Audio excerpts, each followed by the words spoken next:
can I use audio equipment in the mix and then use the same gear in the master? Yes, 100% yes. And now I do this because I have on my Oracle console, I've got 16 buses. So there's 8 stereo buses, and what I have on that is all my 19-inch rack gear that you see here and all this gear here. That all goes onto those mix buses. So those are on those stereo buses. I'll then, when I print that mix, I'll then add all the gear here onto that in the mastering stage. This is all the mastering rack. So that all goes back into the mix. So there's no reason you can't do this. And it makes sense. Look, why have all this lovely expensive equipment and not use it in the mix and in the master? There's no reason you can't. There really is no reason you can't. Now, one thing you might kind of not want is certain pieces of gear, mainly tube gear, can have a sound to it in terms of a surface noise that's, let's say, less desirable. You are going to print that into the mix, and then you're also going to print it again into the master. So you are going to raise that noise floor of, let's say, an undesirable, slight kind of low-end hum. Like, for instance, some transformers, they'll have like a low-end hum. You'll have, I don't know, tubes have a slightly low-end hum that you wouldn't want to necessarily add that and then add more of it and continuously add in more. And the thing with it is if you add it in at the mixing stage, it's this level. Once mastered, it's this level. Whereas if you just add it in at the mastering stage, it's kind of more down here. So there is that to bear in mind. That's one thing to bear in mind. But generally speaking, if, you know, the guy who I was talking to, John, who asked this question, he basically had an Alicia X filter, a Bus Plus and a Fusion. Now those 3 units are clean as anything, especially Alicia gear. They're clean in terms of surface noise. You're not going to add that low end surface noise, so you're not going to have that problem. Using that in the mix and then using it in the master, no problem at all.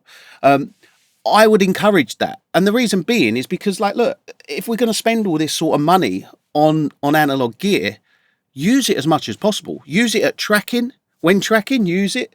When mixing, use it. You know, when producing the track, use it. When mastering, use it. Use it. You know, the only time that it's going to be kind of, I guess, slightly less beneficial is if you've got that surface noise and you're going, adding surface noise, adding the same surface noise, next one. Gradually it will go up, kind of thing. So, but that's, you know, there's no reason, I don't feel there's any reason not to use gear in the mix and then the same gear in the master. You're not, like, his question was more about overcooking it. Are you overcooking it? Now, the thing with this is you're certainly not overcooking it with the gear that you're talking about, the SSL Bus Plus, the SSL Fusion and the Alicia X filter. Certainly not overcooking it with that, because they aren't the type of gear that's going to overcook something. Something like a Michelangelo XL, for instance, you could argue that you could potentially overcook and saturate something a little bit too much. But then you can be subtle with these sorts of things. You know, just because you use it in a mix doesn't mean you can't use it in the master. So yeah, if you want it, look, the thing with it is, right, and it kind of comes down to this: do it.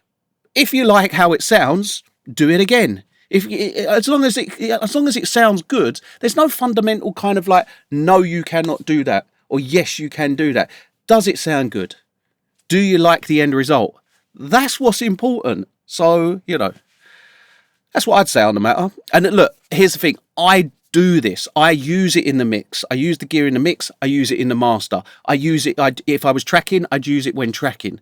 I'd use it at every stage because I have it and because I want to use it and because it has such a great sound. So use it as much as you can. Like, there's no reason you can't, you know, commit to a sound kind of thing. So you process your sound. Let's say you got a guitar. Process your guitar through these 3 pieces of units you've got. And then commit that sound to bang there. Not ideal. I'm not a fan of doing it because you can't go back on it as much. But committing the sound then move on to the next sound, commit to that sound. You can do that. Now, the problem with that is like I said at the beginning of the video, is if you've got a certain piece of gear, which none of those three pieces of gear have, if you've got a certain piece of gear that has like a hum to it, or like a kind of transformer hum or a tubey kind of hum, that surface noise just gets stacked on top of each other, and the surface noise stays the same. That's the thing with it. So say it's like this, it just keeps going up and up and up and get stacked on top of each other. So there is that. That's the only thing really that, I don't know, I feel that that's the only thing that you should really kind of be bearing in mind. But yeah, just use it as much as you want. And if you see or hear negatives further down the line, then stop doing it. But I don't see that there to be any sort of issue with using gear in the mix and then use it in the master. Just go for it.